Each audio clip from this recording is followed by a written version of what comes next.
जय माता दी सभी को, हर हर महादेव। आज जो मैं जानकारी देने जा रही हूँ वह काफ़ी महत्वपूर्ण और बहुत विशेष है। मैंने इसके हजारों कमेंट पढ़े जब जाकर यह वीडियो में बना रही हूँ। देखिए, मेरा काम है सही चीज़ों की जानकारी देना। मुझसे बहुत सारे भक्तों ने पूछा था कि कच्चा कलवा और पक्का कलवा क्या होता है, कच्ची जोड़ और पक्की जोड़ क्या होती है।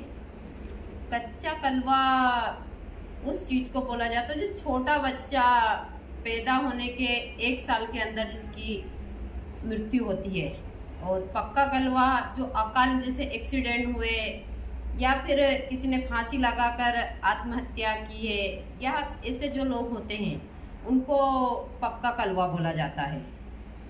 जो अकाल मृत्यु जिनकी होती है और जिनकी मुक्ति नहीं होती, जो लोग भटकते हैं और कोई लोग उनको सिद्ध कर लेता है, लेकिन कब सिद्ध करना चाहिए, किस हिसाब से करना चाहिए और कैसे वो काम करता है, मैं इसी चीज़ की जानकारी दूंगी।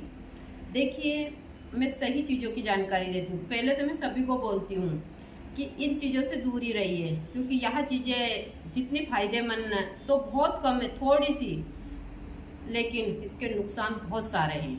आपको जितने लोग बताते हैं कि यह कलवा उठा लो, ये काम कर देगा, सारी चीज़ें, सिर्फ फायदा तो 1% है, लेकिन बाकी के जितना भी है सब नुकसान है।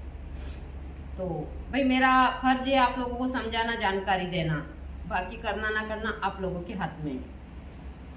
मैंने इस क्षेत्र में जितने लोगों से बात की है, सिर्फ सबको नुकसान के अलावा बाद में कुछ भी नजर नहीं आया है।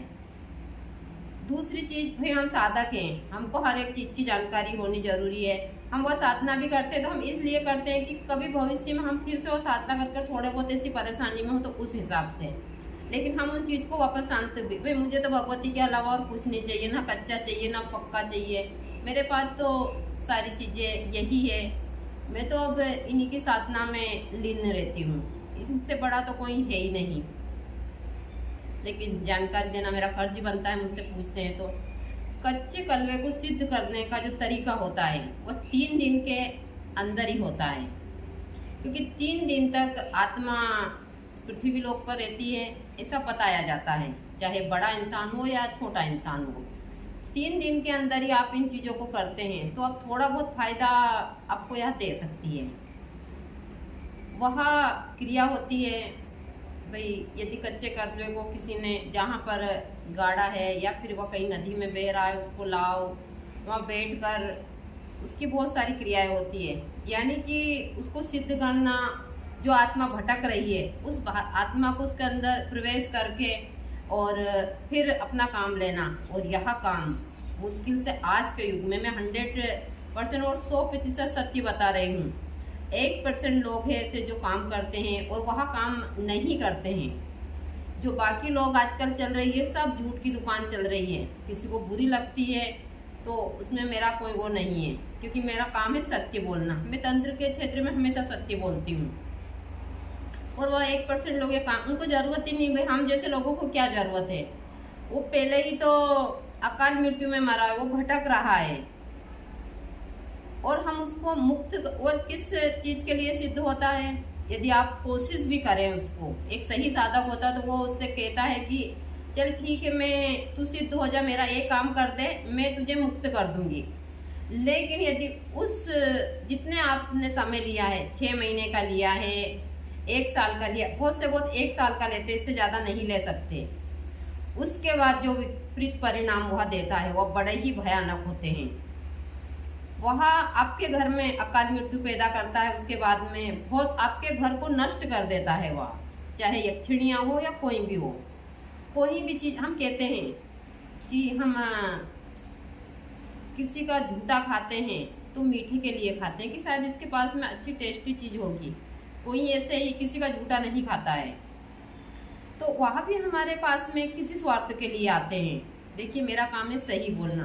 पहले तो मैं सभी को यह सलाह देती हूँ कि पहले तो यह चीज़ें सिद्ध नहीं होती है, और यदि आप सिद्ध इनको इतने बड़े कोई है मान लो और वह करना चाहते हैं, भाई जिन लोग को इस चीज़ का ज्ञान है वह तो इन चीज़ों को करेंगे ही नहीं, क्योंकि हमको इन चीज़ों का पता है कि इनका कितने सारे नुकसान हैं और हमको इन चीज़ों की आवश्यकता भी नहीं होती है। हम क्या करेंगे उनको, भाई किसी को अपने बंधन में कर कर और अपनी चीज़ों को निकलाना पे हम में क्षमता होनी चाहिए कि हम एक साधक हैं तो खुद का कार्य खुद से करें। हम अच्छा कार्य करेंगे तो स्वतः ही हमारा कार्य होता जाएगा। दूसरा, अभी मुझसे बहुत सारे लोग मेरे उसके ऊपर प्रश्न उठा देंगे कि जब आप इतनी बड़ी साधक है तो आपके पति महाराज क्यों चले गए। जाना आना, मुझे भी जाना है। उनका कार्य यहाँ खत्म हो गया था तो वो चले गए। मेरा कार्य जिस दिन चाहे 2 दिन का या 3 दिन का हो, जो मैं यहाँ कर्म करने आई हूँ, मेरे कर्म खत्म हो जाएंगे तो मैं भी जाऊंगी। और हम उस तरीके से नहीं गए हैं, ना उस तरीके से हम जाते हैं। जिस हिसाब से गए, जिस प्रकार ईश्वर जैसे स्वयं लेने आते हैं हमको, उसी प्रकार से हम सारी चीजें, किसी दिन यह स्टोरी में बाद में बताऊंगी आप लोगों को। ऐसे जिस प्रकार मेरे गुरु महाराज गए, उन्होंने शरीर छोड़ा। लाखों में बहुत कम इंसान होते हैं जिन्होंने इस प्रकार, जो वाराणसी गए वहाँ शरीर छोड़ना चाहते थे, लेकिन मेरी रिक्वेस्ट पर यहाँ आए और उन्होंने यहाँ पर शरीर छोड़ा। आने के 1 घंटे बाद में खुद से स्नान किया, सेविंग की, सारी चीजें, यहाँ भगवती के पास आए, अगरबत्ती लगाई, थोड़ी देर बैठे, प्रार्थना की और उसके आधे घंटे के बाद में ही उन्होंने वो शरीर छोड़ दिया। और हंसते हंसते, ऐसा भी नहीं कि उनको बहुत पीड़ा हुई, तकलीफ हुई, सारी चीजें। और माँ गंगा में स्नान कर कर आए, सारी चीजें। वहाँ पर 7 दिन का उन्होंने अनुष्ठान भी करा, जो मणिकर्णिका घाट है उसके ऊपर। तो बहुत सारी चीजें हैं जो मैं उस तरीके से नहीं बताना चाहती। हाँ, मुझे पीड़ा होती है, बहुत पीड़ा होती है।